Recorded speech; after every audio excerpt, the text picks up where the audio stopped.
paz, amados irmãos. É mais uma alegria estarmos juntos aqui para glorificarmos o nome de Jesus. Podemos falar sobre família. Sejam bem-vindos a todos que estão conosco, né? Nós temos hoje o privilégio de falar sobre família no projeto de Deus, né? Nós vamos ter um tempo de adoração, de louvor com os nossos irmãos, né, da equipe de adoração da quarta-feira. Adoremos a Jesus. Olá, irmãos, a paz do Senhor. Tem um salmo que diz: nós pertencemos ao Senhor, porque do Senhor é a terra e tudo o que nela existe, tudo o que nela há, né? Então, nós sabemos que Jesus nunca nos abandonou e Jesus nunca vai nos abandonar nesse momento que nós estamos passando. Vamos cantar isso, vamos dizer para Ele, vamos confiar nele e saber que Jesus está conosco, está com a gente todo o tempo. Amém?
Como é bom saber que Jesus reina e sempre vai continuar reinando, embora a gente queira ou não, mas Ele nos dá a consciência de saber através da sua palavra, que Ele é o nosso Rei e que Ele sempre vai governar as nossas vidas. Amém? Vamos tentar?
Louvado seja o nome do nosso Jesus. Amém? Amém, glória a Deus. Glória a Deus, podemos adorar a Jesus Cristo, né? Nós vamos orar agora e também na oração nós temos mais uma participação especial, né? Nós tivemos o privilégio de conhecer a Joelda, de Fortaleza, e agora a gente vai ter o privilégio de orar junto também com um irmão muito precioso, né? Oremos e aí os irmãos vão identificar quem é o irmão precioso que vai orar. Oremos. Olá, irmãos, graça e paz em nome do Senhor Jesus Cristo. É um prazer estar aqui com vocês essa noite.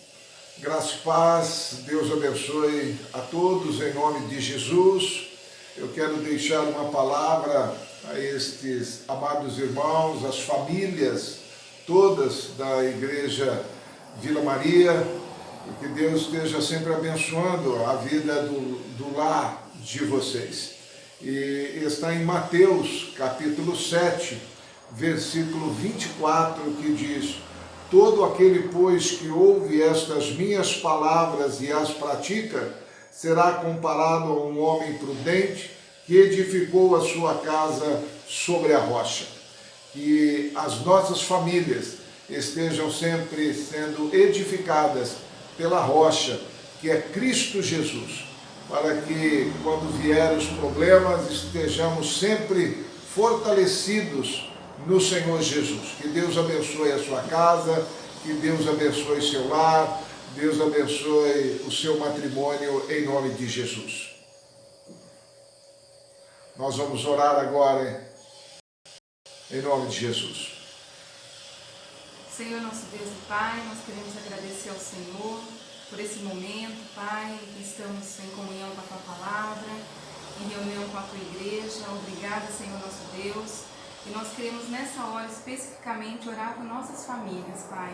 Muito obrigada, Senhor, nosso Deus, pela bênção que o Senhor nos deu, por cada um dos membros de nossa família, Pai, pelo nosso esposo, esposas, pelos nossos filhos. Nós agradecemos imensamente, Pai, e nós oramos, ó Deus, para que nós possamos, como família, Senhor, sermos realmente luz nesse mundo de trevas, Pai, onde nós vemos no mundo, Senhor Deus, um mundo que está despencando seus lares, perdendo, Senhor Deus, a comunhão uns com os outros, casamentos se desfazendo, ó Deus, nós oramos para que nós, ó Pai, possamos, ó Deus, dar um bom exemplo, dar um bom testemunho, que possamos buscar o Senhor a cada dia, Pai, e que o mundo, Senhor, e todos aqueles que estão ao nosso redor possam ver que o Senhor é o Deus da nossa casa, o Deus do nosso lar, o Deus da nossa família, Senhor, e que há amor em nós, e que possamos, ó Deus, em nome de Jesus, cumprir, Senhor Deus, até o fim, Pai, com as promessas que nós fizemos no altar diante do Senhor. É em nome de Jesus que nós te louvamos e te agradecemos pelas nossas famílias. Amém. Santo Deus, amado e querido Pai, nós estamos na Tua presença ainda, e mês de maio para nós é o mês da família. E, ó Deus, rogamos as bênçãos do Senhor para todas as famílias desta igreja, Senhor Deus, aqui da Vila Maria, que o Senhor esteja abençoando os seus lares, ó Senhor Deus, levando a Tua paz, levando o Teu conforto, levando, Senhor Deus, sempre a Tua harmonia. Abençoe, ó Deus amado, para que estes lares, ó Senhor Deus, sejam sempre fortalecidos, edificados na rocha que é Cristo Jesus. Que a Tua palavra seja sempre, Senhor Deus, orientadora dentro de cada lar. Abençoa, Senhor Deus, a família pastoral, dando a esta família, Senhor Deus, toda a direção do Teu Santo Espírito, ó Pai, para que esta família continue, ó Deus querido, a servir ao Senhor, sendo conduzidas, ó Senhor, pelo poder da Tua palavra, pelo Teu Espírito Santo. Ó Deus, abençoe, Pai, em nome de Jesus, para que esta família continue a servir ao Senhor com esmero, ó Deus, com dedicação, e assim, ó Pai, sendo sempre exemplo para as demais famílias desta amada igreja. Em nome de Jesus, nós oramos, louvamos e bendizemos o Teu nome, porque sabemos que não há outro Deus digno de ser adorado. Em nome de Cristo Jesus, nós assim oramos e rogamos as Tuas bênçãos. Amém. Amém. Irmãos, que Deus abençoe, em nome de Jesus, esteja trazendo sempre paz e amor na vida de cada um dos irmãos. amém. Fiquem na paz de Cristo, irmãos. Tchau. Tchau. Coisa boa. Reverendo Mário e sua esposa Rosana, da 5ª Igreja Presbiteriana de Barra Mansa. Nossa irmã Joelda acabou de entrar aí, né, minha irmã? Deus abençoe. O povo está feliz de ter conhecido a irmã, né? Muito obrigado por ter gravado esse vídeo, né? Vamos estudar sobre Jesus, sobre a família e sobre a proclamação, né, advindas, né, de Jesus, né? O projeto de Jesus Cristo sobre a família, né? Ok. Deuteronômio capítulo 6, versículo 6 ao 7 diz assim: estas palavras que hoje te ordeno habitarão o teu coração. E você vai inculcar essas palavras que habitam o teu coração nos teus filhos. E essas palavras, você vai falar delas assentado lá na tua casa. Quando você estiver andando pelo caminho, quando você for se deitar, quando você levantar, né, você vai estar tratando, né, conversando sobre a palavra de Deus. É interessante a gente entender e a gente visualizar que o projeto de Deus é um projeto de palavra, onde a família se realiza naquilo que está escrito, onde a família entende aquilo que está escrito e vive aquilo que está escrito. Essas palavras que eu te ordeno hoje, elas precisam habitar primeiro o teu coração, precisam ganhar espaço na sua mente, precisam ganhar compreensão, precisam ganhar crédito, convicção, certeza, para que essa palavra seja verdade, primeiro na sua existência. Sendo verdade em você, ela tem que se tornar verdade também para os teus filhos. E essa palavra precisa ser comentada dentro da sua casa, enquanto você caminha, enquanto você, a maneira como você vai se deitar, a maneira como você se levanta, a maneira como você se conduz no dia a dia é fundamento para que essa palavra habite, primeiro, o teu coração e depois também habite o coração das pessoas que habitam, que moram com você. O que a gente vai estudar hoje? A gente vai rever os valores da família, a criação da família, os projetos iniciais da família ali no Éden. Depois a gente vai rever o chamado, né, e a cura, né, do chamado de Deus através de Jesus Cristo. Tá bom, irmãos? Então, vamos pensar então nos valores da família, na criação da família. Primeiro, 3 coisas para a gente aprender hoje. A família é um projeto de Deus. Foi Deus quem formatou, quem deu cara para a família. Ela é um projeto dele. Ela é um projeto sempre em aperfeiçoamento.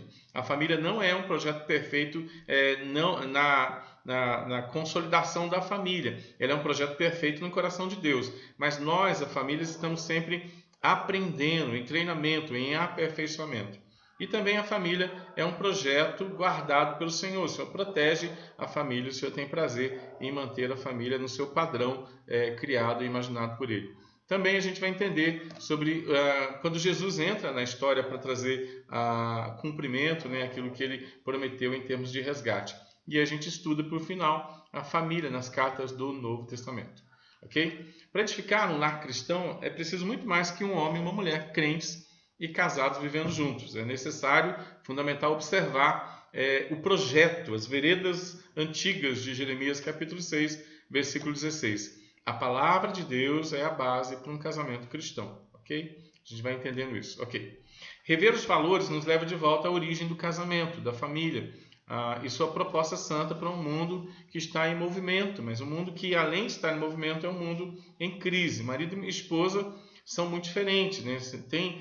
Vieram de ambientes diferentes. No entanto, esses seres diferentes estão debaixo do propósito de Deus, né? Então, a gente vai imaginando e entendendo, né? A família é um projeto que veio de Deus, né? Um projeto que não tem falha naquele que projetou o projeto, né? O problema não é o Senhor, o problema somos nós. Mas o Senhor vai trabalhando com seres imperfeitos, mas uns seres que estão aprendendo a entender o projeto de Deus, para que juntos, então, no projeto chamado casamento, entenda o processo de Deus para colocar em prática, então, esse processo e esse propósito de Deus para a família, né? Então, vamos rever os valores da família, né? Diz o texto lá em Gênesis capítulo 2, versículo 24, que por isso deixa o homem, seu pai e sua mãe, se une à mulher e tornam-se os dois um só propósito. Opa! Uma só carne, né? Um projeto que vem do coração de Deus.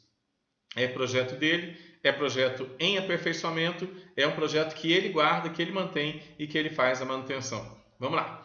É um projeto de Deus. Gênesis capítulo 2, versículo 18 ao 25. Quando a gente observa, então, essa parte santa, romântica, linda, poética e perfeita que existe em todos os casamentos, a gente entende que eles estão ali numa situação de Éden, né? Adão estava sozinho, Adão estava aguardando alguém que fosse adequado a ele, que tivesse o mesmo coração, o mesmo propósito, que tivesse os mesmos pensamentos que ele. Ele descansou no Senhor e o Senhor deu de presente para ele olha o termo aí, auxiliadora. Alguém que auxilia Adão a levar a sério um projeto que Deus deu para ele, o projeto de guardar, de cumprir, de multiplicar, de trabalhar nos projetos de Deus. A Eva chega na vida de Adão para ser auxiliadora daquilo que Deus já tinha dado para Adão, que eram os seus projetos, né? Que era guardar o jardim, que era fazer com que os projetos de Deus, em termos de viver os projetos de Deus, em termos de comunhão com o Senhor, de obediência aos padrões santos do Senhor. Ele é um projeto em aperfeiçoamento também, Gênesis capítulo 3, versículo 8 ao 13. Né? Adão e Eva tiveram que enfrentar uma situação bem interessante e lidar com algo novo. Agora chega o pecado contra o Senhor, o pecado contra o Deus Todo-Poderoso e, consequentemente, agora chega a desarmonia entre o primeiro casal. Agora tem sentimentos novos, emoções descontroladas, necessidade de trazer a responsabilidade para alguém que não seja eu. Se estabelece a primeira crise conjugal dentro do Éden. Também vem o primeiro treinamento entre o casal Adão e Eva. Vem a ideia da culpa, né? Temos uma incapacidade muito grande de lidar com a coisa chamada culpa, né? De assumir a culpa. Será que, como marido, que a gente já falhou nos momentos de crise familiar, dentro do Éden se estabelece agora a primeira crise entre marido e mulher. Marido e mulher agora discutem, porque eles não estão mais dentro do projeto inicial. Ela falhou, ele falhou, eles estão agora falhos, né? Agora conversando com Deus sobre a responsabilidade. Assumimos, né? A gente faz a pergunta, nós assumimos na crise ou a gente transfere a responsabilidade da crise para alguém? Adão usou os seus argumentos para tentar se defender. E ele disse assim para Deus: Senhor, a mulher que o Senhor me deu por esposa veio com falha no sistema. E a mulher fez a mesma justificativa. Senhor, o diabo me enganou. Parece que isso virou uma responsabilização definitiva. Parece que sempre a gente está culpando ou Deus, ou alguém que está do lado, ou a gente está culpando o pobre do diabo.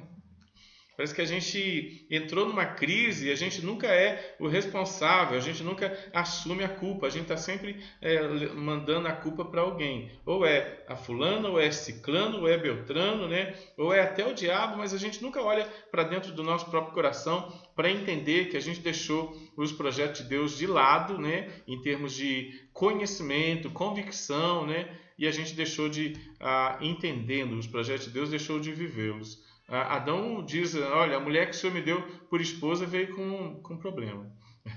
E quando o Senhor vai conversar com a mulher diz: olha, o diabo me enganou, aquele sem vergonha me enganou e eu acabei caindo. Né? A culpa geralmente não é da pessoa que está do lado, a culpa geralmente não é do diabo, a culpa geralmente é nossa. E a gente vai entender que depois que se estabelece a primeira crise no Éden, eles começam agora a justificar, trazendo sempre a responsabilidade para alguém, levando sempre a culpa para o diabo, sendo que cada um tem que reconhecer onde tem falhado e começar a consertar diante de Deus. A gente foi feito para a glória de Deus e a gente vai falhar constantemente porque a gente não está perfeito ainda. Mas é interessante a gente nem culpar o nosso semelhante e nem culpar aquele que foi derrotado na cruz do Calvário, mas começar a entender a depravação que nós temos e começar a combater a depravação. Por isso Jesus disse que os verdadeiros adoradores adoram em espírito e em verdade. Adoram em espírito porque combatem os seus próprios pecados e adoram em verdade porque agora tem o compromisso da leitura, tem o compromisso da vida devocional. A nossa irmã Joelda falou assim: olha, no dia 30 de abril eu terminei a minha primeira leitura da Bíblia. Que maravilha!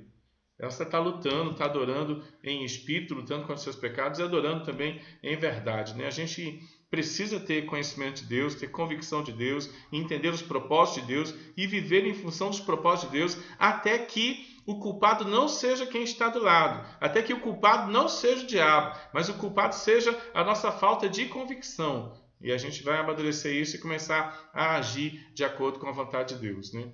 Eu pequei porque, disse Adão e disse a mulher, porque as circunstâncias me obrigaram a pecar. Ela não cuida de mim, ela não é o que eu esperava, ele falhou, Deus falhou, a culpa é do diabo, a culpa é do fulano, a culpa é do ciclano.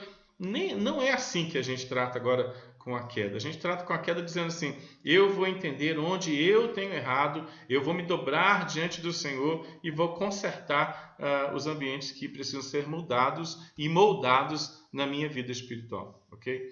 Não adianta tentar justificar. Muitas vezes a gente não admite as nossas incapacidades de agir corretamente dentro da família e a gente acaba culpando todo mundo, a gente acaba culpando a Deus, a gente culpa a família que Deus deu, a gente culpa o marido, a esposa que Deus deu, a gente culpa a sorte, a gente culpa o dinheiro, a gente culpa a casa, a gente culpa a pobreza, a gente culpa os políticos, a gente culpa o país, o estado, a cidade, a gente culpa todo mundo. E quando a gente não tem mais quem culpar, a gente também acaba culpando até o diabo. Não, a falta de convicção faz a gente olhar para fora da gente e nunca para dentro da gente. Quando a gente tem tempo eficiente e suficiente para culpar todo mundo, é porque está faltando um tempo que é muito mais consistente para a gente olhar para dentro da gente mesmo. E o problema geralmente não está fora da gente. O problema geralmente está numa ausência de convicção, uma ausência de fé, que tem feito com que pessoas da família comecem agora a embarcar numa situação de culpabilidade que não é aquilo que é o projeto de Deus, onde a gente olha para a gente, onde a gente olha para Deus e a gente se conserta dentro de um avivamento primeiro individual, para que a gente possa voltar para a família e estabelecer padrões, né, que glorifiquem o nome de Deus. Mas Deus exige de nós um reconhecimento de inadequação à sua santa vontade. Todos nós. Esse sentimento é muito necessário para nos manter agora dependentes dele. Ao reconhecermos essa nossa incapacidade, agora a gente é levado a ver a sua própria perseverança em nós E agora também a gente entra no ambiente da família, né? Quando a gente consegue entender, né? A depravação total individual, onde eu entendo que eu preciso melhorar e eu entendendo que eu posso melhorar, eu começo agora a melhorar a minha família. Eu melhoro a mim mesmo, meu cônjuge será melhorado, meus filhos serão melhorados, os projetos de Deus voltam a ser prioridade e a gente agora, os sacerdotes, as esposas, né, os filhos voltam a viver dentro de um padrão, o padrão de Deus para a existência da família, que é, em primeiro lugar, adorá-lo e, em segundo lugar, proclamá-lo com a nossa própria existência familiar. Os nossos vizinhos precisam disso, a sociedade precisa disso, nosso trabalho precisa disso, nossa escola precisa disso, o mundo, o Estado, o país precisa de famílias transformadas pela realidade da presença de Deus, pela realidade de sermos uma família com propósito, né? Uma família que glorifica, que bendiz o nome do Senhor. Deus nos vê, Deus nos conhece, Ele sabe que nosso casamento tem fraquezas, todos os casamentos têm fraqueza, todos os casamentos têm imperfeições. As pessoas ao nosso redor não esperam que sejamos casais perfeitos, mas as pessoas se edificam quando nos veem como gente de carne e osso, que admite, que erra, mas que tem lutado contra o erro. As pessoas não estão precisando de um padrão de super crente. As pessoas estão precisando conviver com gente que, quando falha, conserta na presença de Deus. Naquele dia, quando o Senhor disse: Adão, o que aconteceu aí? Eva, o que aconteceu aí? O Senhor queria ter ouvido da boca deles que eles tinham falhado. Era para Adão dizer: Senhor, eu pisei na bola. A Eva ia se apresentar: Não, Senhor, quem pisou na bola fui eu. Era para os dois saírem na boca ali e dizer: Senhor, quem errou fui eu, não, quem errou fui eu. E os dois admitindo então a sua culpa, os dois iam consertar a situação na presença de Deus, cada um admitindo a sua culpa. Não dá para a gente dizer: não fui eu mais. Não dá para a gente dizer: é ela ou é ele. Não dá para a gente transferir a nossa responsabilidade de santificação para o próximo. Não dá para a gente justificar a nossa omissão justificando que é o diabo. Pobre diabo vencido na cruz do Calvário, que tem levado toda a culpa da irresponsabilidade, da ausência de santificação do povo de Deus. Isso acaba refletindo no projeto de Deus chamado família, porque a família tem que ser um quartel-general de treinamento missionário para que o povo aprenda a adorar o Senhor e proclamar as suas virtudes. Família, onde eu aprendo a glorificar a Deus e proclamar as suas virtudes, onde a minha esposa aprende a glorificar a Deus e também a proclamar as suas virtudes, onde os filhos agora, vendo o padrão dos pais, se adequam na certeza, se adequam na convicção de que não estão nesse mundo para a glória do nome deles. São pessoas que foram colocadas neste século para glorificar a Jesus Cristo também e para proclamar as virtudes de Jesus Cristo. É isso que a gente deve viver, é isso que a gente deve encarnar na nossa mente, é isso que a gente tem que encarnar nas nossas ações para que os nossos filhos também adorem a Jesus Cristo em espírito, combatendo os seus pecados individuais e em verdade, fundamentando também as suas estruturas numa luta espiritual de conhecer a Deus primeiro para si mesmo e depois usar o conhecimento de Deus para proclamar as suas virtudes. Que o Senhor ajude as nossas famílias para que possamos então intensamente voltar para Ele, entender nossos erros, corrigir os nossos erros e em família nos ajudarmos para que a missão de adorar a Jesus Cristo e proclamar as suas virtudes seja claro, objetivo, verdadeiro, real, diário na nossa vida. Não somos tão puros como a gente queria ser, mas Deus nos chamou para este caminho de crescimento, esse caminho de excelência que inclui a nossa vida conjugal. É interessante que a gente foi chamado individualmente para viver a graça e viver o Evangelho, né? A gente foi chamado individualmente, né? Então, quando a gente começa a viver individualmente o projeto de Deus, esse processo agora, ele sai também para o nosso cônjuge, ele sai também para os nossos filhos e a nossa existência se torna uma existência com propósito.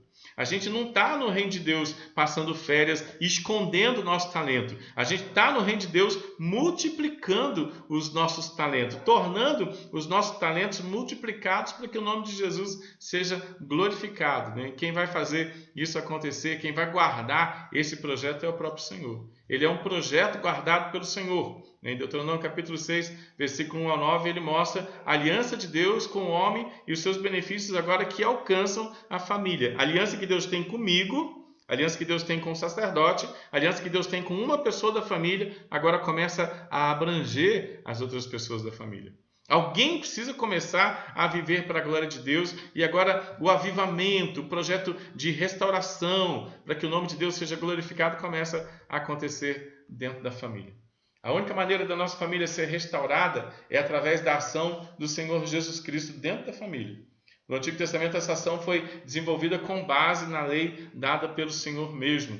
Era através das orientações e do resgate do próprio Deus que a família ganharia progressivamente a estabilidade necessária para voltar a adorar ao Senhor e proclamar as suas virtudes. Era a aliança de Deus com o homem caído trazendo benefícios agora para a sua família. E a gente olha para a família em Deuteronômio capítulo 6 e nós encontramos 5 propósitos maravilhosos para a família em Deuteronômio capítulo 6. Fomos chamados em família. Nossa família precisa estar atenta a esse chamado. A nossa família precisa confiar no Senhor. Pais e mães, sacerdotes da casa, precisam amar a Deus acima de tudo. E os filhos precisam viver no campo da proclamação. Vamos estudar isso. Tem participação, Mariana? Então fale, Mariana. Missionário Alcino. Missionário Alcino. Hoje estava lendo 2 Reis 22, onde Josias começou a reinar com 8 anos. E no capítulo 23 fala que não houve rei semelhante a ele. Vendo isso, dá para entender que a Bíblia era ensinada desde a infância, e Josias quis viver a palavra que aprendeu com seus pais quando pequeno. Reinou para glorificar a Deus, aprendeu que sua vida era para fazer a vontade de Deus. A gente, no projeto da existência nossa, assim como o rei Josias, ele é um projeto para que o nome de Deus seja glorificado, né? A gente não está aqui para o nosso próprio nome, a gente não está aqui para viver para a nossa glória, a gente não está aqui para viver a nossa história, né? Por isso que no andar com Cristo, né, ele exige a nossa renúncia. Quem quiser vir após mim, não traz o seu ego junto, né? A si mesmo se negue, assuma a cruz e siga-me, né? Nós não fomos chamados para viver para a glória do nosso próprio nome. A gente foi chamado para glorificar o nome de Jesus e viver para a glória do seu nome. E é por isso que a gente precisa entender os aspectos importantes já no Antigo Testamento, né, sobre a família da aliança em Deuteronômio capítulo 6. Fomos chamados em família para temer ao Senhor, para guardar todos os seus mandamentos. Quem? Eu, meu filho, o filho do meu filho. Quando? Todos os dias. E se todos os dias a gente tiver o propósito de glorificar o nome de Jesus e viver como família para a glória de Deus, os nossos dias podem ser longos, porque a gente vai viver dias para a glória de Deus. Uma família que entenda isso, uma família que viva para a glória de Deus, como diz Deuteronômio capítulo 6, versículo 1 e 2, uma família que entende isso é uma família que deve viver longos dias. Fomos chamados para temer ao Senhor, guardar os seus mandamentos, eu, meu filho, meus netos, meus bisnetos, todos os dias da nossa vida, e que os nossos dias então sejam longos. Esse é o primeiro projeto. Fomos chamados em família, né, para dar continuidade aos projetos santos de Deus. A nossa família ela precisa estar atenta ao chamado. Aí, versículo 3 de Deuteronômio capítulo 6 nos ensina que a gente precisa ter atenção. A atenção define os nossos alvos diários. A atenção gera multiplicação. Os que vivem na atenção enxergam Deus em tudo, como diz Provérbios capítulo 3, versículo 6, né? Percebe, reconhece o Senhor em todos os teus caminhos, ele vai endireitar as suas veredas. O Senhor está no controle, o Senhor domina todas as coisas. A terra sempre mana leite e mel para os obedientes ao chamado do Senhor. Abre a sua Bíblia aí em Deuteronômio capítulo 6, né? E a gente vai acompanhando aí então, né, o processo de Deus. Deuteronômio capítulo 6, versículo 1 e 2. Agora o versículo 3, onde a gente vai aprendendo, né, os projetos de Deus para a família, né? Fomos chamados em família. Não só você, mas você e a sua família. A gente foi chamado em família para viver para a glória de Jesus, né? Então, esse processo de viver para a glória de Jesus é muito interessante. Olha o que diz, Deuteronômio capítulo 6, versículo 1, 2 e 3, né? Estes, pois, são os mandamentos e os estatutos e os juízos que mandou o Senhor teu Deus, se te ensinassem para que os cumprisses na terra que passas para possuir. O projeto é que a família que entra na terra, que entra em Canaã, ou a família que vai morar em qualquer bairro, que vai morar em várias cidades, são uma família que tem o projeto de Deus, o projeto de temer, de guardar os mandamentos de Deus. O versículo 2 vai dizer assim, ó, para que temas ao Senhor teu Deus e guarde todos os seus estatutos e mandamentos que eu te ordeno, você, teu filho, o filho do teu filho, todos os dias da tua vida, e que seus dias sejam prolongados, e que seus dias sejam muitos dias. O versículo 3 diz assim, ouve, pois, ó Israel, e atenta em os cumprides, para que bem te suceda, e muito te multipliques na terra que mana leite e mel, como te disse o Senhor, Deus de teus pais. Então a gente vai entendendo isso aqui, que a gente está morando numa terra que mana leite e mel. Uma terra, vou repetir, que mana leite e mel para os obedientes ao chamado de Deus. Porque os obedientes ao chamado de Deus conseguem enxergar Deus em movimento 24 horas por dia. Deus não está calado, Deus não é um Deus de tristeza, Deus não é um Deus de angústia, Deus está em movimento. E aqueles que estão na terra com propósito conseguem enxergar o Senhor em movimento em qualquer tempo. Olha o que diz o Provérbios, capítulo 3, versículo 6. Reconhece o Senhor em todos os seus caminhos. Deus não deixou de agir, Deus não deixa de agir, Deus não deixa de ser onipotente, onisciente e onipresente em nenhum momento da história, porque a história é a história dele, é ele quem manda na história, e a família precisa entender isso. E os sacerdotes precisam entender isso, os pais precisam compreender isso, os pais precisam ensinar isso para os filhos, para que eles entendam que estão na terra com o propósito de adorar, glorificar o nome de Jesus, ser feliz nele e proclamar as suas virtudes onde estão plantados. A nossa família deve confiar somente no Senhor, né? Como diz o versículo 4. Né? O versículo 4 vai dizer assim, deixa eu achar aqui. Ouve Israel, o Senhor nosso Deus é o único Senhor. Confiar somente no Senhor, há somente um Senhor. Deus é o único Senhor. Deus é o Senhor único todos os dias. Ele é presente dentro de casa. Em quem a gente tem confiado, em quem a gente vai confiar nos nossos treinamentos, né? O Senhor é o Deus Todo-Poderoso, né? E o Senhor requer que o seu povo, né, confie nisso. Os textos da Bíblia, a Bíblia de Gênesis e Apocalipse afirmam que o Eu Sou é o governador dos faraós, é o governador do Egito, é o governador do seu povo, é o governador de toda a história. Não há ninguém semelhante ao Deus Todo-Poderoso. Deus está no controle absoluto de todas as coisas. Os pais e mães devem amar a Deus acima de tudo. Versículo 5 vai afirmar assim, amarás, pois, o Senhor teu Deus de todo o teu coração, de toda a tua alma e de toda a tua força. O coração é onde moram as intenções do coração. A alma são os pensamentos. E a força é literalmente se esforçar, né? Os filhos sabem se a gente realmente tem o coração, a alma e a força voltado para o Senhor. Os filhos conseguem entender, os filhos percebem no nosso gesto, percebem na nossa fala, nas nossas ações, se o nosso coração, se a nossa alma e se a nossa força está totalmente voltada para o Senhor.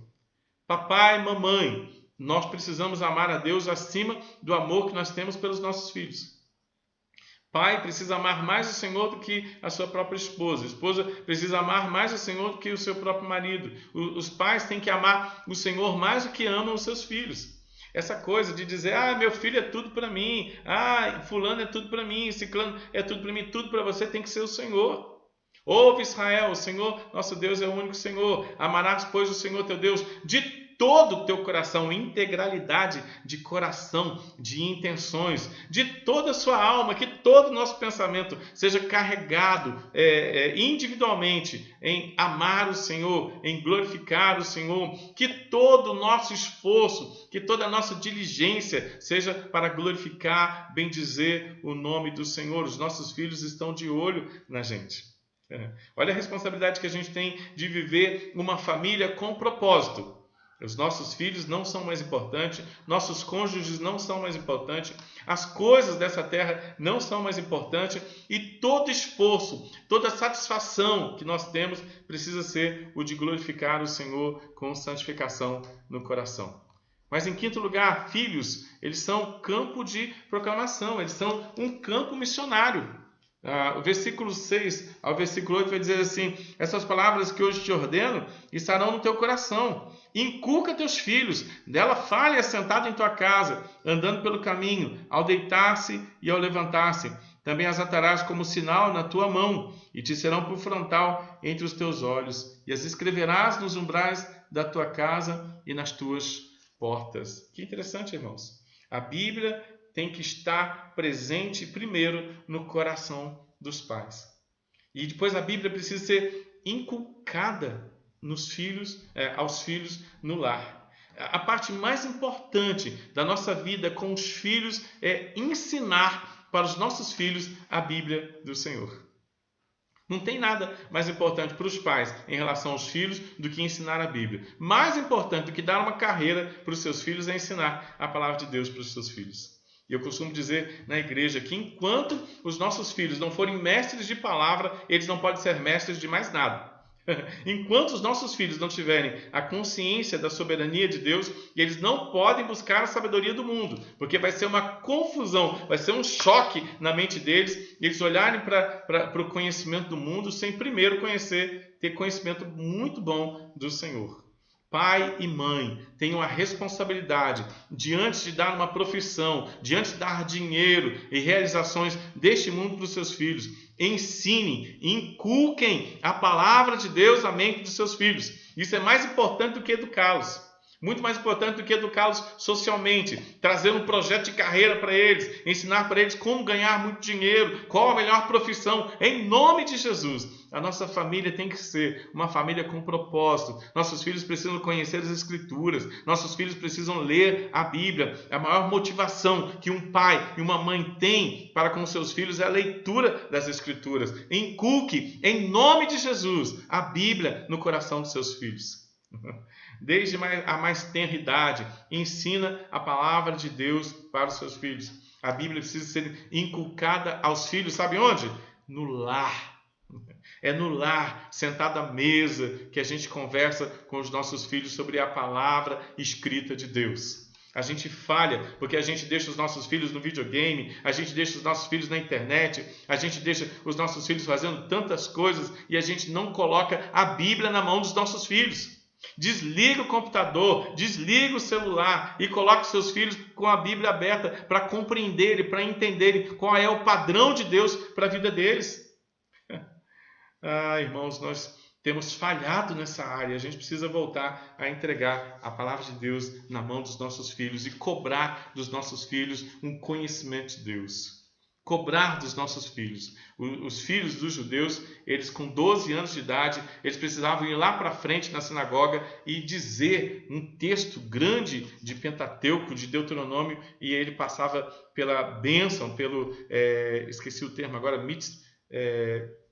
filhos da bênção, eu esqueci o termo que é usado em hebraico, e depois os pais diziam: este é o meu filho amado em quem eu tenho prazer. Filho amado que produz prazer é filho amado que foi inculcado na mente dele a palavra de Deus. Quando o Senhor fala isso para Jesus, o Senhor, na figura do pai, dizendo para a figura do filho, ele diz assim: este é o meu filho amado em quem eu tenho prazer. Os nossos filhos vão nos dar prazer quando estiverem amando o Senhor acima de todas as coisas. A Bíblia precisa ser inculcada enquanto nós caminhamos. Os nossos filhos estão de olho. A Bíblia precisa ser inculcada na maneira como nós nos deitamos, na maneira como nós levantamos.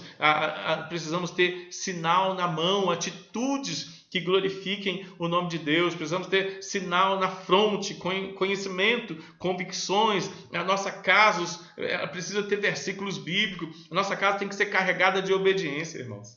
Mariana. Viviane de Conceição. Pais costumam dizer aos seus filhos: estarei sempre aqui, nunca te deixarei. Que possamos levar eles a entenderem que somente o Senhor nunca os desamparará. É isso aí. A gente acaba se posicionando: estarei sempre aqui. Vai estar, não. Você não pode fazer nada pelo seu filho. O seu grande papel em relação ao seu filho, meu irmão, é treiná-lo para Deus. Ok? Não ofereça seu filho ao mundo se ele não estiver preparado para glorificar o nome de Deus no mundo. E eu estou falando isso no sentido mais puro possível. Primeiro, seu filho tem a Bíblia inculcada na mente e depois ele sai, então, para fazer diferença. Não vivendo o mundo para a sua própria glória, não vivendo o mundo para o seu próprio prazer, mas para glorificar o nome de Deus onde ele estiver plantado. Mais participação, Mariana?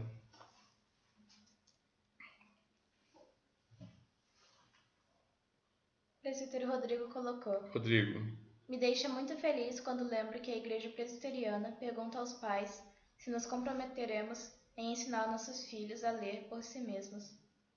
Não para advogado, engenheiro, professor, mas para que leiam a Bíblia, a palavra de Deus. Às vezes é tão interessante isso, né? A didática do reino, né? Ensine seu filho a ler para que ele leia a Bíblia. Meu irmão, se o seu filho lê a Bíblia, né? Se o seu filho lê a Bíblia uma vez por ano, ele pode fazer faculdade, ele pode casar, ele pode fazer a vontade de Deus, ele pode sair para todo lugar do mundo, ele vai glorificar o nome de Deus onde quer que ele vá. Ok? Que a gente use a família como um ambiente de treinamento dos nossos filhos, para que eles não se iludam com o mundo, para que eles usem o mundo como campo missionário, que eles amem o Senhor no mundo, que eles glorifiquem o Senhor no mundo e preguem o Senhor Jesus Cristo no mundo onde eles vão habitar. A família de Deuteronômio ela foi chamada para viver em família, estar atento ao chamado, precisa confiar somente no Senhor. Pais e mães devem amar o Senhor acima de tudo, e os filhos, eles são um campo de treinamento, eles são um campo missionário, e a gente precisa fazer isso, né? Aí a gente vai rever o chamado do Senhor para a família, né? Como é que a gente faz para resgatar isso tudo em Jesus? Aí Efésios capítulo 6 fala assim: filhos, obedeçam seus pais no Senhor, porque isso é justo. Filhos, honra a teu pai e tua mãe, que é o primeiro mandamento, com promessa para que te vá bem e sejas de longa vida sobre a terra. Vocês, pais, não provoquem os seus filhos à ira, mas criem os seus filhos na disciplina e na admoestação do Senhor. Presta atenção no que Efésios está dizendo para a gente. Filhos, obedeçam seus pais no Senhor, pois isso é justo. Honra teu pai e tua mãe, que é o primeiro mandamento que tem promessa. Qual é o mandamento com promessa? Qual é a promessa? Para que você seja feliz e você seja de longa vida sobre a terra. Papais e vós pais, né? Não provoquem seus filhos à ira. O que é provocar o filho à ira? É não criá-lo na disciplina e na admoestação do Senhor. Quer irritar, quer levar ira para o seu filho? Não crie o seu filho no discipulado e na admoestação do Senhor. Seu filho precisa conhecer o Senhor, meu irmão. Se o seu filho não conhece o Senhor e você é pai cristão, você está falhando, meu irmão. Se seu filho tem mais videogame, computador, celular na mão do que a Bíblia, e você é cristão, você está falhando, meu irmão. Você, papai, você, mamãe, precisa criar o seu filho no discipulado e no aconselhamento do Senhor, porque senão seu filho vai ficar um filho levado à ira.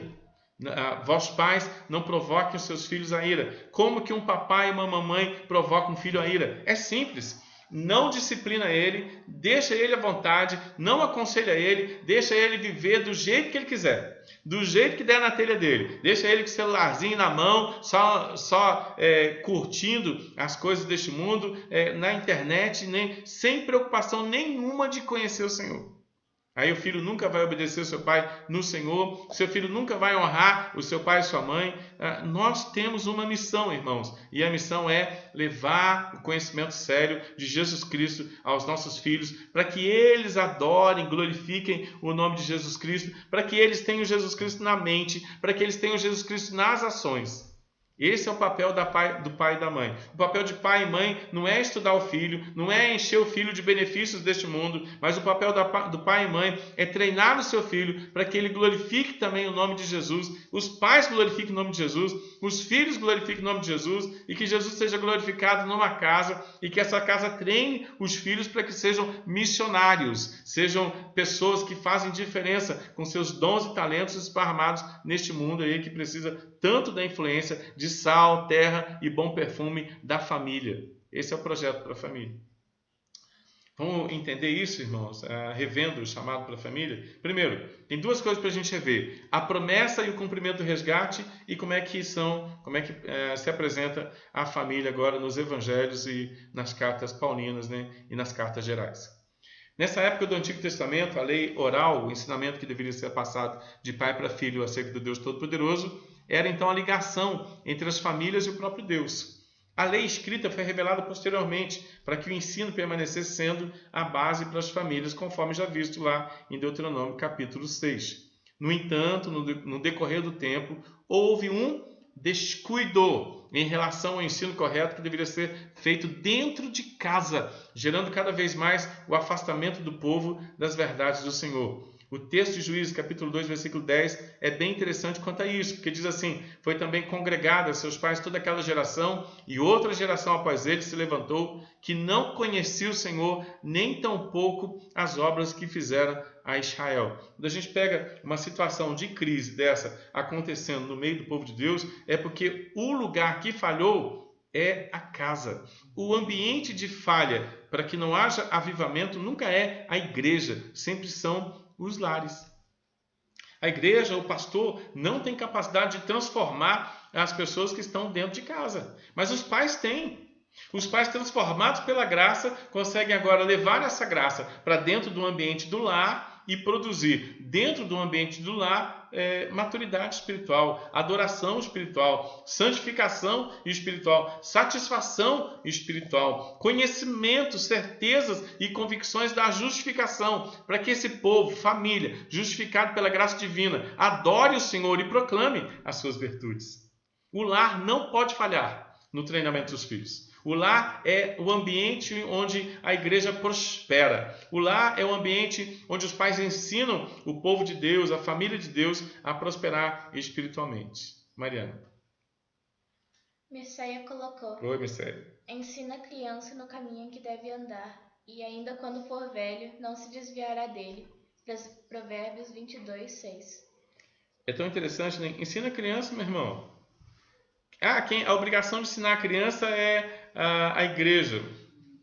A obrigação de ensinar a criança também é a igreja. Mas a criança precisa ser ensinada nos seus lares. Papai e mamãe senta com seus filhos e ensina os seus filhos acerca das verdades do reino.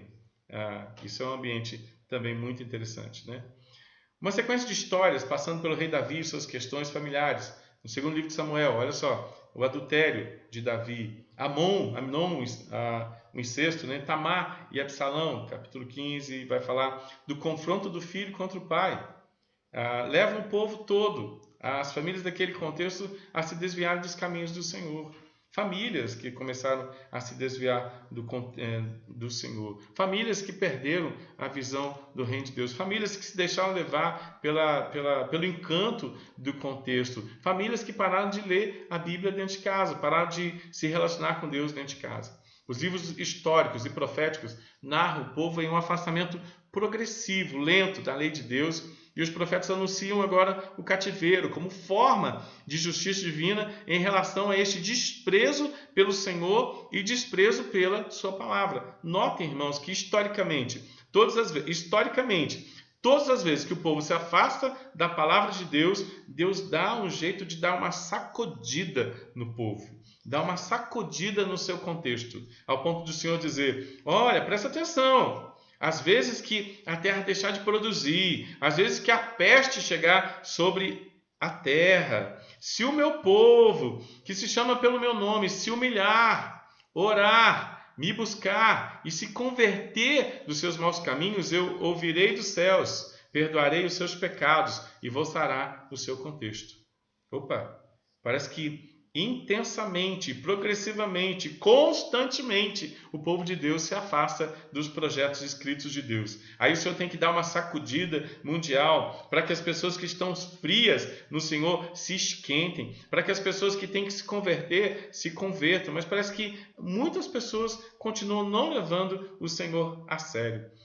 Para que a gente caia emocionalmente, espiritualmente, para que a gente tenha uma decadência emocional e espiritual, é só a gente começar a desprezar o Senhor. É só a gente começar a desprezar a palavra do Senhor. A gente deixa a palavra de lado, a gente deixa o Senhor de lado, vem a decadência, o Senhor avisa, olha, vocês estão se desviando de mim, vocês estão se afastando de mim. E parece que o contexto mundial é um contexto onde o Senhor está dizendo, o meu povo que se chama pelo meu nome precisa novamente se humilhar diante de mim.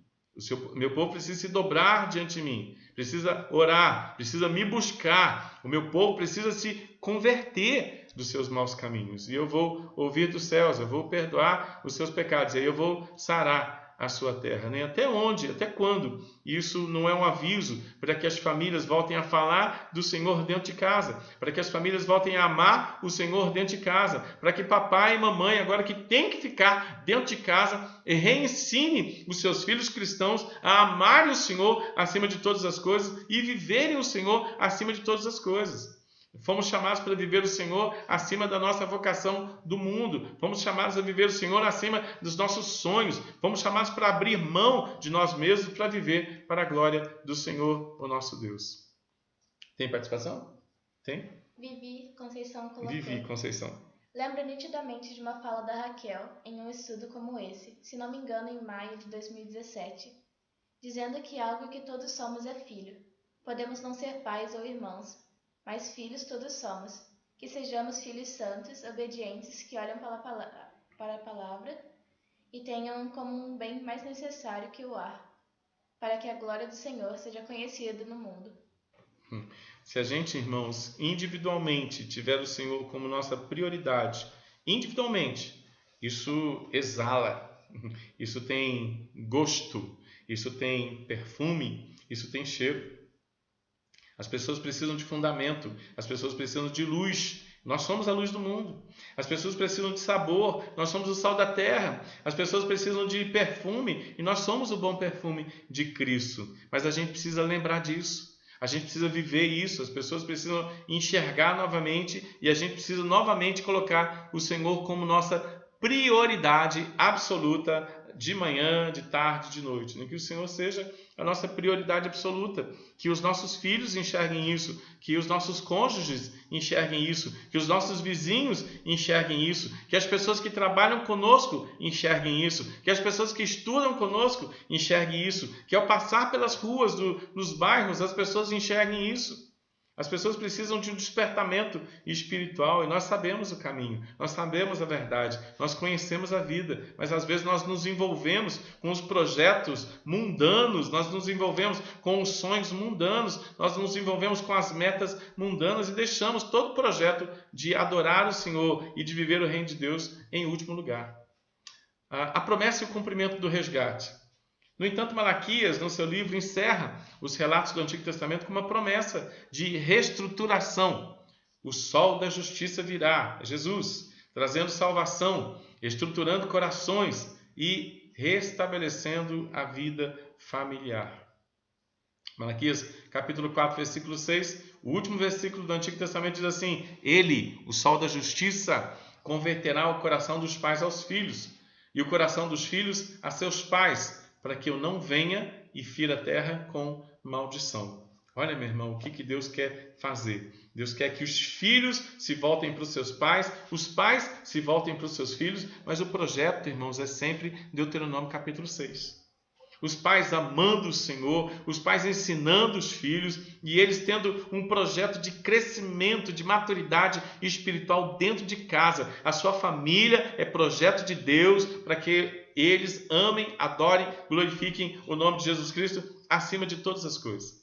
É tempo de chamar os nossos filhos. É tempo de dizer, olha, nós estamos no planeta Terra com o propósito de adorar, glorificar e bendizer o nome de Jesus. Somos adoradores que precisamos adorar o Pai em espírito, lutando contra a carne e em verdade, lendo a Bíblia.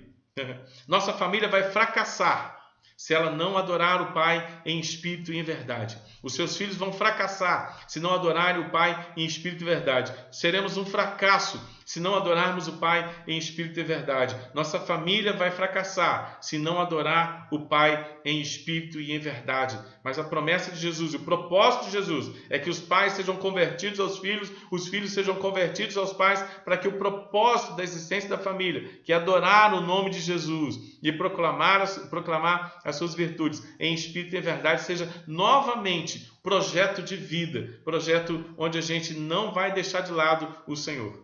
Pensa aí, meu irmão, pensa na tua família. Vamos trazer a nossa família novamente para o centro da vontade de Deus e vamos contar para eles que sem Jesus o fracasso está decretado, mas com Jesus o sucesso emocional, o sucesso espiritual é nosso. Que Deus nos ajude nessa visão. Essa é a promessa da graça que se faz presente em Jesus, através de Jesus, e envolve a nossa família, criando um povo preparado para viver a plenitude da presença do Senhor Jesus, em um chamado de transformação pessoal que será refletido na família. Olha Lucas 1,17. Ele irá diante do Senhor no espírito do poder de Elias para converter o coração dos pais aos filhos, converter os desobedientes à prudência dos justos e habilitar para o Senhor um povo preparado. Irmãos, esse é o cumprimento de Malaquias. Esse cumprimento se dá na família. Chama a sua família e diz assim, olha, nós não somos para a glória do nosso próprio nome. Nós não estamos fazendo a nossa história. Nós somos para a glória de Jesus e estamos aqui para proclamar a história de Jesus. Chama a sua família, meu irmão. Conversa com eles, dobra o seu joelho junto com o seu povo. Eu quero fazer isso aqui hoje com a minha família, colocar todos de joelhos na presença de Jesus e lembrar isso constantemente, quiçá diariamente, que nós somos para a glória do Senhor Jesus Cristo. Estamos aqui para a história do Senhor Jesus Cristo. Ele diz, vinde a mim. Quem quiser vir após mim, o que tem que fazer? Negue os seus projetos individuais. Está preparado para igual aquele jovem rico que o Senhor Jesus diz para ele, olha, deixa toda a sua riqueza de lado, né? Distribui a sua riqueza para os pobres, vem andar comigo, você vai ter o tesouro maior no céu. E o que ele disse?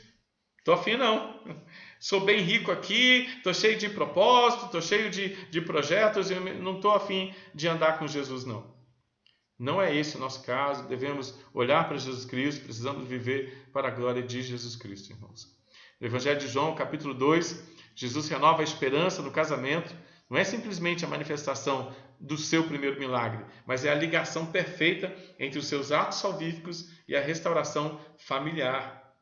Se a gente perceber que no capítulo 2 de Gênesis, tem a queda, capítulo 2 e 3 de Gênesis, tem a estruturação da família, e no capítulo 3 tem o fracasso da família, no capítulo 2 Jesus reestrutura a família para que a família volte a glorificar e a bendizer o nome de Jesus. O primeiro milagre de Jesus foi numa família. Levantando a família para que, através da presença dele na família, através do milagre dele na família, a família possa experimentar, viver para a glória de Jesus Cristo, irmãos. Aquilo que foi perdido no Éden por causa do pecado, através da ação de Jesus, agora é restaurado de uma forma muito melhor. A plenitude individual será vista agora no ambiente familiar, será aplicada no crescimento diário e saudável da família, observando princípios de vida cristã ensinados por Jesus e desenvolvido agora nas cartas do Novo Testamento. Jesus vem, Jesus traz o projeto, Jesus restaura a família, Jesus faz o milagre do casamento e agora, a partir de Jesus, as coisas podem acontecer. Olha a família nas cartas do Novo Testamento. A partir de Jesus, a partir do sacrifício dele, da sua ressurreição, os ensinamentos deixados nas cartas do Novo Testamento são a base para o crescimento familiar. Cada texto sobre o crescimento individual é consequentemente aplicável à vida familiar, uma vez que pessoas resgatadas, salvas pela graça, irão evidenciar de forma prática as grandezas do chamado de Jesus. A graça agora alcança o indivíduo e envolve a sua família, pois a transformação produzida ela é vista primeiro dentro do lar. A família é o primeiro ambiente onde inevitavelmente iremos expressar o crescimento espiritual. Interessante que sempre que Jesus restaura alguém, essa pessoa vai para dentro de casa. Ela vai para dentro de casa. Zaqueu vai para dentro de casa, as pessoas vão para dentro de casa, elas voltam para o lar. Porque dentro do lar existe algo chamado projeto, propósito. E a gente precisa restaurar os nossos lares para que os nossos lares voltem a glorificar, bendizer e adorar o nome de Jesus. No domínio da graça de Jesus, iremos crescer para Ele mesmo, observando assim os princípios da santificação, da satisfação, os quais desenvolvidos, ensinados e aprendidos dentro do lar, irão produzir dia a dia, através de cada situação, uma família estabilizada para glorificar o nome de Jesus. Podemos concluir que a transformação familiar começa a partir de pessoas, em cada membro, a partir de vocações, a partir do seu chamado para a salvação e desenvolvimento da vida cristã. No entanto, apesar da abrangência no assunto, alguns textos são muito claros e específicos em relação à família. Olha os textos aí. 1 de Pedro capítulo 3. Comportamento santificado da esposa, da mulher. A mulher é aquela que começa a mudar a sua rotina dentro de casa. Olha, meninas, mulheres, assim como Eva, que entrou numa decadência, e acabou levando o marido, que também entrou numa decadência, ela começa agora a reestruturar o seu lar. Meninas, eu quero falar com as mulheres um pouquinho, tá bom? Os homens não ouçam isso, mas mulheres, a Bíblia afirma acerca de vocês, mulheres de Deus, filhas de Sara, Presta atenção no que eu vou falar para vocês, As mulheres têm uma influência poderosa dentro dos seus lares. A mulher tem uma influência poderosa na vida de seus maridos, na vida de seus filhos. A mulher pode fazer muita diferença. A Bíblia diz que a mulher sábia edifica a sua casa. Em 1 de Pedro, capítulo 3, é um desafio para que as mulheres tenham sabedoria dentro de seus lares. A mulher, em silêncio, ela ganha uma família todinha para Jesus. Provérbios vai dizer assim, que a mulher sábia edifica a sua casa, mas a insensata destrói a sua casa com suas próprias mãos. Meninas de Deus, filhas de Sara, mestras do bem, edifiquem as suas casas para o Senhor. Dobrem os seus joelhos, se santifiquem individualmente, se levantem e cuidem desses marmanjos aí, desses filhos deste lar aí, e começa a levar esse pessoal à leitura da Bíblia, a levar esse povo a um culto doméstico, levar esse povo a amadurecer. 1 de Pedro capítulo 3 fala do comportamento santificado da mulher, fala da vida comum do lar, fala também dos marmanjos aí, a consideração do homem em relação à mulher, que é a parte mais frágil, precisa também da sua ajuda. Efésios capítulo 5, versículo 22, até o capítulo 6, versículo 4, fala sobre a gente andar em amor, como imitadores de Deus, para entender a grandeza da vida em família. Cada um tem a sua participação dentro dos lares. Os pais precisam amar suas esposas, as esposas precisam ser submissas, auxiliadoras ao projeto de conhecimento de Deus. Os filhos precisam entender que os pais são sacerdotes e estão os levando ao conhecimento da verdade escrita de Deus. Na primeira epístola de Paulo a Timóteo, capítulo 2, versículo 15, fala do contraste da transgressão do pecado com o resgate de Jesus, que dá à mulher a missão de ser mãe, permanecendo essa mulher com muita fé, com muito amor e santificação. A mulher glorifica o nome de Deus, entendendo seus projetos de ser esposa, de ser mãe, com muita fé, com muito amor, em santificação. Mulheres de Deus, levem a sério o chamado de Deus. Mestras do bem, como diz Tito, capítulo 2, capítulo 2, versículo 3 ao 5, fala de mulheres alcançadas pela graça, ensinando outras mais novas a cuidarem de suas famílias, Mestras do bem. Olha o papel fundamental, importantíssimo da mulher de Deus dentro dos seus lares. Queridas de Deus, leiam a Bíblia, façam oração e cuida dessa família para a glória de Jesus Cristo. Mulheres de Deus, leiam a Bíblia. Mulheres de Deus, manda o seu marido ler a Bíblia. Puxa a orelha dele. Manda os seus filhos ler a Bíblia, mulheres de Deus. Tira o celular da mão dos seus filhos. Tira o computador da mão dos seus filhos. Tira o videogame da mão dos seus filhos. Manda o povo dessa casa ler a Bíblia. Manda esse povo de Deus ter um projeto de leitura de Bíblia, para ler a Bíblia 2 vezes por ano, para ler 1 vez por ano. Se a gente ler 3 capítulos da Bíblia por dia, em 1 ano a gente lê a Bíblia. Se a gente ler 6 capítulos da Bíblia por dia, a cada 6 meses a gente lê a Bíblia. A gente precisa ler a Bíblia, 5 capítulos da Bíblia, 4 capítulos da Bíblia, 3 capítulos da Bíblia, 2 capítulos da Bíblia, né? E não ler menos que isso não, viu, meu irmão? A gente precisa ler de 3 capítulos a 5, 6 capítulos da Bíblia e ter um projeto de leitura anual e glorificar o nome de Deus lendo a Bíblia. Se na sua casa, o povo de Deus aí que congrega, se você ainda não lê a Bíblia, o desafio é leia a Bíblia e faça a oração. Ore a Bíblia se você quiser crescer. Não adianta orar sem ler a Bíblia, viu, meu irmão? Você vai dizer, eu tenho uma vida de oração. E quanto tempo você passa lendo a Bíblia? Eu não leio a Bíblia porque eu oro. Está errado. Está todo errado. Não adianta orar sem ler a Bíblia, não. Tem que ler a Bíblia e orar para poder crescer. Não adianta só orar, não. Tem gente que vai dizer, vamos orar. Não, vai ler a Bíblia, vai glorificar o nome de Deus, vai se humilhar diante de Deus, vai se converter de seus maus caminhos, né? Que esse é o projeto de Deus para a família. Tá bom, irmão? Não existe uma fórmula mágica para a edificação do lar cristão. Tem o reconhecimento da graça na vida dos membros da família. Cada um individualmente, eu, Raquel, Mateus, Isabel, Mariana, individualmente, você, sua esposa, seus filhos, individualmente alcançados pela graça de Jesus, agora gerando atitudes renovadas, gerando uma vida de temor, gerando sabedoria, gerando agora o fruto do Espírito Santo. O que é o fruto do Espírito Santo? Amor, alegria e paz. Né? O que é essa primeira parte? Essa primeira parte do fruto do Espírito Santo. Percebe aí que está dividido em três partes? Amor, alegria e paz, longanimidade, benignidade, bondade, fidelidade, mansidão, domínio próprio. Né? Por que está dividido nisso tudo? Porque primeiro eu tenho convicção sobre aquilo que o Senhor fez por mim. O Senhor me ama, o Senhor é a minha alegria, o Senhor trouxe a paz em Jesus Cristo. A partir do conhecimento do amor, da alegria e da paz, eu não preciso do amor de ninguém, eu não necessito da alegria deste mundo, eu não necessito da ausência de conflito. Interessante, por quê? Porque eu sei que tudo isso foi apresentado, trazido para mim através de Jesus Cristo na cruz do Calvário. Aí, a partir disso, eu começo a desenvolver nos meus relacionamentos longanimidade, ânimo, benignidade, atitudes boas e bondade, pensamento do bem. Por quê? Porque eu tenho a convicção do amor, da alegria e da paz, e agora na minha vida com Deus eu vou tendo fé, Deus vai me dando mansidão e o Senhor vai me dando domínio próprio.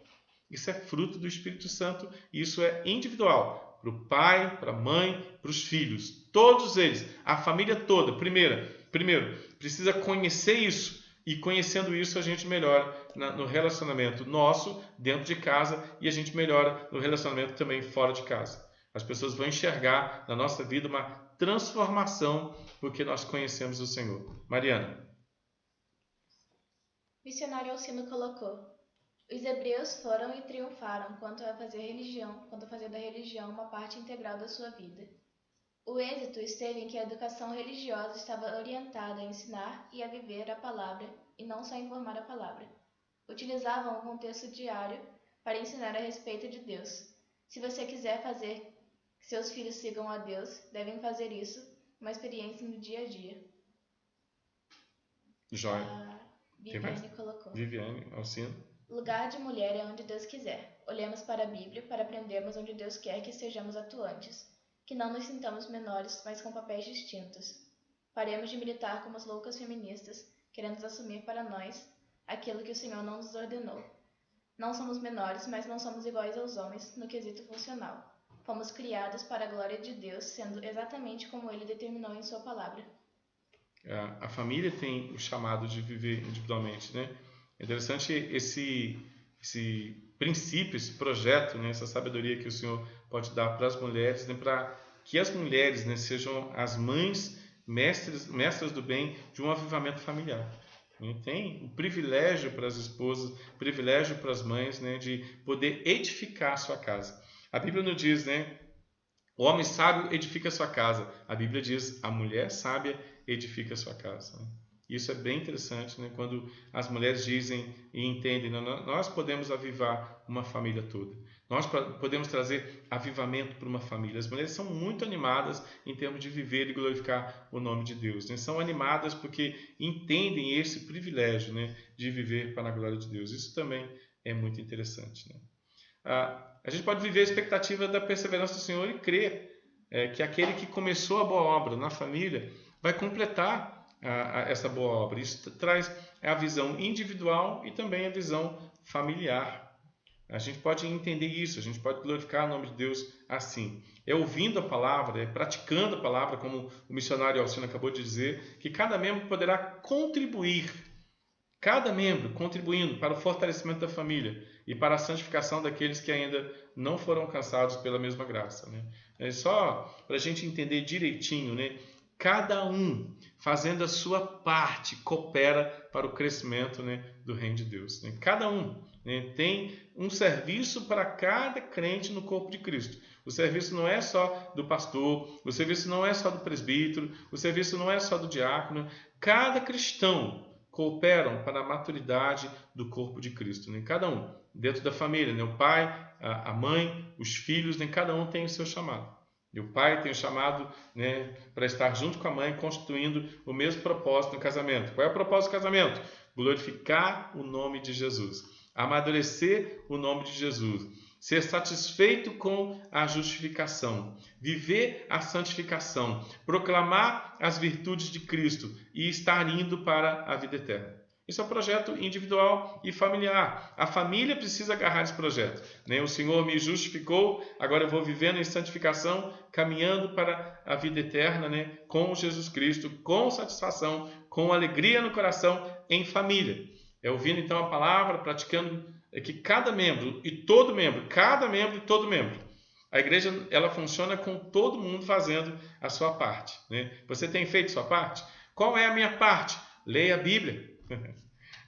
Tenha vida espiritual, tenha vida devocional, leva o povo da sua casa a ler a Bíblia diariamente. Quem não lê a Bíblia diariamente está falhando na sua vida de crente, está falhando no conhecimento de Deus, está falhando em entender os projetos de Deus. Se a gente lê a palavra de Deus constantemente, diariamente, e aplica essa verdade na nossa vida, a gente está contribuindo para o fortalecimento da família e para a santificação daqueles que ainda não foram alcançados pela mesma graça que nós temos como povo de Deus, né? Deus chamou a nossa família. Em Mateus capítulo 7, versículo 24, né, versículo 27, diz assim: todo aquele, pois, que ouve essas minhas palavras e as pratica, será comparado a um homem prudente, que edificou sua casa sobre a rocha. Caiu a chuva, transbordaram os rios, sopraram os ventos e deram com ímpeto contra aquela casa, que não caiu, porque fora edificado sobre a rocha. E todo aquele que ouve essas minhas palavras, mas não pratica as minhas palavras, será comparado a um homem insensato, que edificou sua casa sobre a areia. Caiu a chuva, transbordaram os rios, sopraram os ventos, deram com ímpeto contra aquela casa, e ela desabou, sendo grande a sua ruína. Todas as nossas casas, né, toda a nossa vida, ela tem esse projeto, né, de a gente entender a palavra de Deus e fortalecer a nossa vida na palavra de Deus. O alicerce da nossa existência é a palavra de Deus. Note que esses rios, né, essa casa que caiu a chuva, transbordaram os rios, sopraram os ventos e deram com ímpeto contra a casa, foram os mesmos rios que bateram contra as duas casas, né? A casa, se ela for edificada sobre a rocha, vai ter rio, vai ter chuva, vai soprar os ventos. A casa que for edificada sobre a areia, vai ter rio, vai soprar os ventos, vai bater com ímpeto contra aquela casa. Só que a casa que estiver edificada sobre Cristo, ela não cai. A casa que estiver edificada sobre a areia, ela cai, ela desaba e a sua ruína é muito grande. A pergunta que eu faço para nós, o desafio que eu faço para nós, Igreja de Jesus Cristo, é: onde está edificada a nossa família? Mariana. Rodolfo colocou: não existe um papel menor para a mulher dentro do casamento cristão. A sociedade busca julgar e reduzir a importância da sua figura quando esta cuida da casa e dos filhos, ou aponta sua insensibilidade quando trabalha fora para o sustento da família. Somente Deus pode julgar as intenções e as atitudes de cada um. Em ambos os casos, é dever do marido respeitar e apoiar as suas escolhas. Julgamentos cabem somente ao Senhor. A família foi chamada para viver junto, né, os projetos de Deus, né? Quando a gente não tem, né, essa visão do projeto de Deus, esse fundamento, né, sobre a rocha de Deus, a gente começa a ter muitas confusões dentro da família, né? Não somente a visão feminista, machista, ou seja lá qual for a visão, né, começa a atrapalhar o bom andamento da família como projeto de Deus, né? Família é projeto de Deus e tem pai, mãe, filhos. Né? Pai, mãe e filhos que visam cumprir com o mandamento social, cultural de Deus, espiritual de Deus, né? Para glorificar o nome de Deus e viver para a glória de Deus. Papai é importante, mamãe é importante, filhos são importantes, eles são fundamentais, né, para ser a expressão exata da vontade de Deus no meio de uma sociedade que precisa ser influenciada com essa graça, né, que é a família. A família, ela é maravilhosa quando ela está no centro da vontade de Deus, entendendo cada um, né, na família o seu papel, né? Então não tem marido ser mais importante que esposa, esposa ser mais importante que marido. Eles estão cumprindo o projeto de Deus, chamado família. Vários aspectos precisam ser observados para o crescimento espiritual da família de acordo com o contexto de cada um. O primeiro deles é a vida individual de conhecimento de Deus, né? Quando o pai conhece, quando homem e mulher conhecem a vontade de Deus, há um respeito muito interessante. A leitura e oração particulares e diárias, onde cada um é alimentado, cada um se desenvolve e aprende a santificar o Senhor Jesus Cristo em seu coração, para então responder a qualquer pessoa, inclusive dentro de casa, a razão da sua esperança, né? Então, tanto a esposa vai responder para o grupo de pessoas que vão perguntar para ela, né? Viviane lembrou de uma mensagem de 2015, 2013, não me lembro agora qual foi o ano que ela falou, onde foi falado do papel da mulher satisfeita no Senhor. Mulher que é satisfeita no Senhor, homem que é satisfeito no Senhor, eles não dão trabalho nem para a família nem para a sociedade. Porque a satisfação deles não é o amor da sociedade, a alegria da sociedade, a paz da sociedade ou o ânimo que a sociedade pode trazer. Eles já têm isso tudo no Senhor.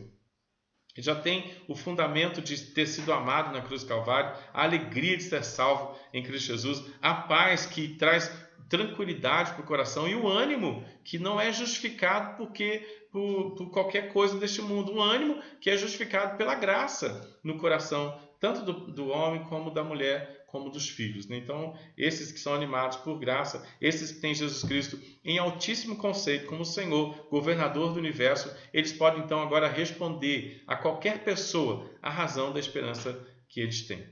A gente deve pensar, irmãos, o culto doméstico, a leitura bíblica em conjunto, o incentivo da leitura às crianças, as boas conversas sobre Jesus dentro de casa, a lembrança de textos bíblicos, a aplicação das verdades bíblicas em situações rotineiras, a aplicação de verdades bíblicas nas situações rotineiras, a firmeza na correção dos filhos, na disciplina dos filhos, no discipulado dos filhos, são também condições que colaboram, que corroboram para o desenvolvimento da família envolvida pela graça de Jesus. E aí o texto para a gente fechar, né? Habite ricamente em vós a palavra de Cristo, instruí-vos, aconselhai-vos mutuamente em toda sabedoria, louvando a Deus com salmos, hinos, com cânticos espirituais, com gratidão em vosso coração, e tudo o que fizerdes, seja em palavra, seja em ação, fazei-o em nome do Senhor Jesus, dando por ele graças a Deus Pai. Olha que texto maravilhoso. Pastor, como é que eu faço um culto doméstico? Primeiro, palavra de Cristo. Instruam-se, aconselhem-se mutuamente na sabedoria dele. Louvem a Deus. Leiam salmos, cantem hinos, cantem cânticos espirituais. Tenham gratidão no coração.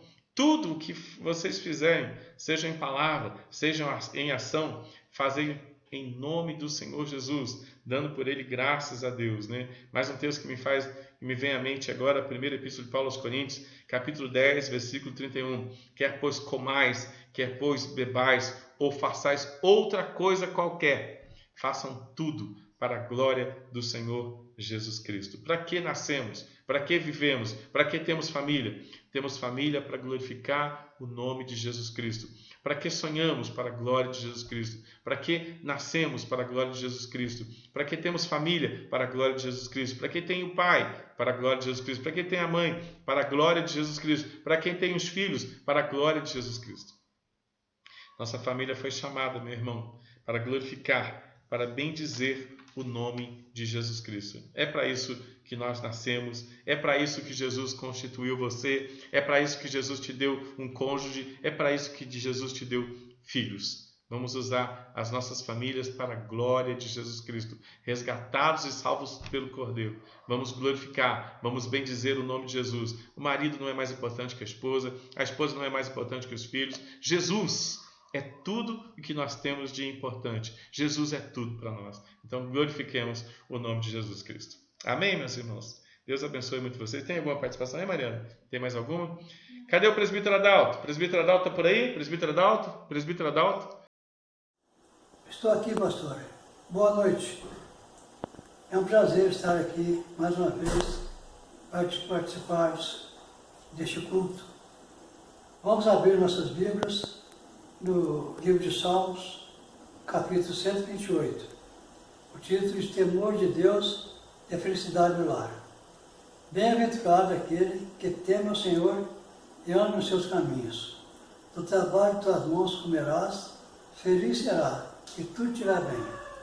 Tua esposa no interior da tua casa será como a videira frutífera, teus filhos como a rebenta da oliveira à roda da sua mesa. Eis como será abençoado o homem que teme o Senhor. O Senhor te abençoe desde Sião, para que veja a prosperidade de Jerusalém durante os dias da sua vida. Veja os filhos de seus filhos, paz sobre Israel. É uma felicidade falar de família.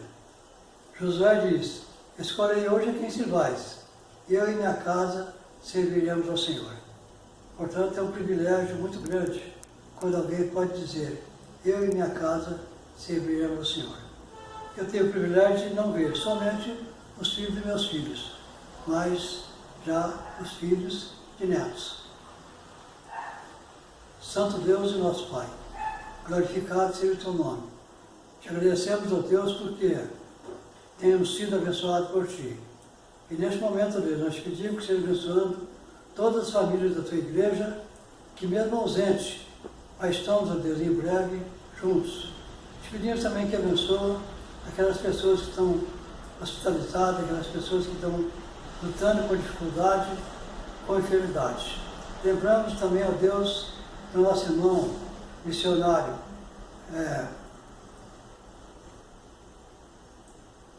que está lá no Amazonas. Te pedimos que seja abençoando, curando ele e a sua família. Tudo isso nós te pedimos e te agradecemos em nome de Jesus. Amém. Eu só queria dizer poucas coisas.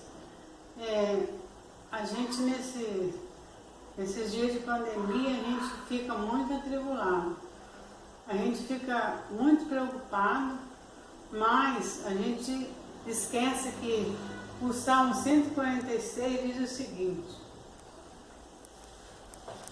Deus é o nosso refúgio e fortaleza, socorro bem presente nas tribulações. Se Deus é o nosso refúgio e fortaleza, socorro bem presente nas tribulações, a gente não tem necessidade de ficar preocupado e nem desesperado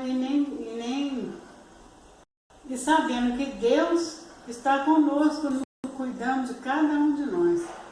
E é isso que eu quero deixar para todos os irmãos e irmãs, que fiquem tranquilos, assim como nós estamos aqui em casa. Em nome de Jesus é que eu deixo essas palavras. Então tá bom, irmãos, um abração, né? A paz seja com os irmãos, amor com fé, da parte de Deus Pai e do Senhor Jesus Cristo.